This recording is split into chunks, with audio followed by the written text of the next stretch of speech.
ஒரு பூனையை மைய கதாபாத்திரமாக வைத்து அறிமுக இயக்குனர் சின்னாஸ் பழனிசாமி இயக்கியுள்ள படம் மியாவ். இந்த படத்தோட கதை என்னன்னு பார்ப்போம். கோயம்புத்தூரில் ஒரு அடுக்குமாடி குடியிருப்பில் ராஜா, சஞ்சய், மிக்கி, ஹேடன், குமார் ஆகிய 4 இளைஞர்கள் வசித்து வருகிறார்கள். வசதி படைத்த இளைஞர்கள் என்பதால் தினமும் குடி, கும்மாளம், பெண்களை கேலி கிண்டல் செய்து ஜாலியாக பொழுதை கழித்து வருகிறார்கள். ஒரு நாள் அதே பிளாட்டில் குடியிருக்கும் மாடல் அழகியான ஊர்மிளா காயத்ரி இவர்கள் கிண்டல் செய்ய நண்பர்களில் ஒருவரை ஊர்மிளா அடித்து விடுகிறார். இதனால் நண்பர்கள் ஊர்மிளா காயத்ரியை பழிவாங்க நினைக்கிறார்கள். இந்நிலையில் அந்த குடியிருப்பில் இருக்கும் ஒரு பூனை மூலம் நண்பர்களில் ஒருவர் கொலை செய்யப்படுகிறார். மீதியுள்ள நண்பர்கள் அந்த கொலையை செய்தது ஊர்மிளா காயத்ரி தான் என்ற முடிவுக்கு வருகிறார்கள். கொலை சம்பவத்தை போலீஸ் விசாரணை செய்து வரும் நிலையில் மற்றொரு நண்பரும் அந்த பூனையால் கொலை செய்யப்படுகிறார். இந்நிலையில் மீதி உள்ள 2 நண்பர்களின் கதி என்ன ஆகிறது, பூனை எதனால் கொலை செய்கிறது, அதன் பின்னணி என்ன என்பதை படத்தின் மீதி கதை. தவறு செய்பவர்களை பேய், ஆத்மா, அமானுஷ்யம் போன்ற சக்திகள் வந்து பழிவாங்கும் படங்களுக்கு மத்தியில் இப்படத்தில் பூனை வந்து பழிவாங்குகிறது. இந்த வித்தியாசம் தவிர படத்தில் எந்த புதிய விஷயங்களும் இல்லை. ஆனால் பூனை சம்பந்தப்பட்ட கிராபிக்ஸ் காட்சிகளையும் பூனை வடிவில் வந்த ஆத்மாவை அடக்கும் முயற்சிக்கும் கிளைமாக்ஸ் காட்சியையும் ரசிக்கும்படியாக த்ரில்லிங்காக படமாக்கப்பட்டிருப்பதால் படத்தை ஓரளவுக்கு ரசிக்க முடிகிறது. படத்தில் வரும் அந்த 4 நண்பர்கள் உட்பட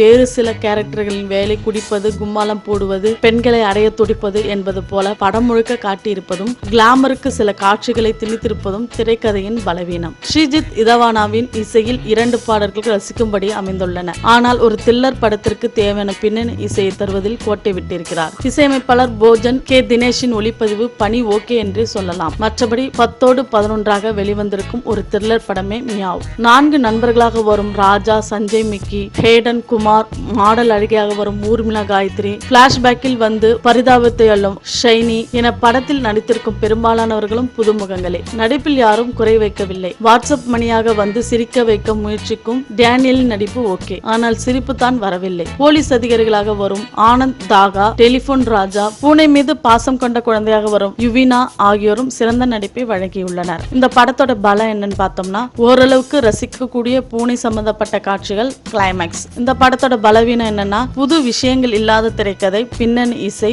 திணிக்கப்பட்ட சில காட்சிகள். மொத்தத்தில் மியாவ் விறுவிறுப்பு இல்லை. மேலும் சினிமா தகவல்களுக்கு கீழே உள்ள சப்ஸ்கிரைப் பட்டனை அழுத்தவும்.